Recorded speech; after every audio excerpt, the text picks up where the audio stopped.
અત્યારે સમગ્ર રાષ્ટ્રમાં બધી જગ્યાએ સીરની પ્રક્રિયા ચાલુ છે, SIR, સ્પેશિયલ ઇન્ટેન્સિવ રિવિઝન. સરકાર કેમ એક આખું એકમ ઊભું ન કરી શકે જેમાં વસ્તી ગણતરી અને આવી જે વ્યવસ્થાઓ છે, આધાર કે બીજું ત્રીજું જે પણ કાંઈ છે, એની જ આખી વ્યવસ્થાના ભાગરૂપે સરકાર એમાં નોકરીઓ કેમ ના આપી શકે? ના કરે. પ્રિસાઇઝલી હું એમ માનું છું કરવું જોઈએ. ના કરાય જ નહીં. પણ એ તમે માનો છો એટલે જ તમે બાઇક ઉપર ફરો છો, નહીં તો મર્સિડીઝમાં ફરતા હો. ના, પણ હું એટલે માનું છું કરવું જોઈએ. એક minute. Listen to me now, you have to listen to me.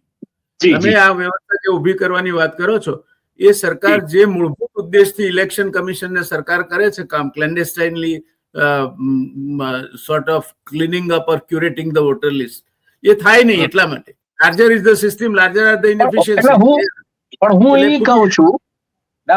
ઈ કહું છું કે તમે આમાં યુવાનોને નોકરી કેમ ના, એક આખું યુનિટ જ માત્ર ને માત્ર વસ્તી આધારિત અથવા સિવિક સર્વિસીસ આધારિત જે આખું છે એના ઉપર કામ કરે.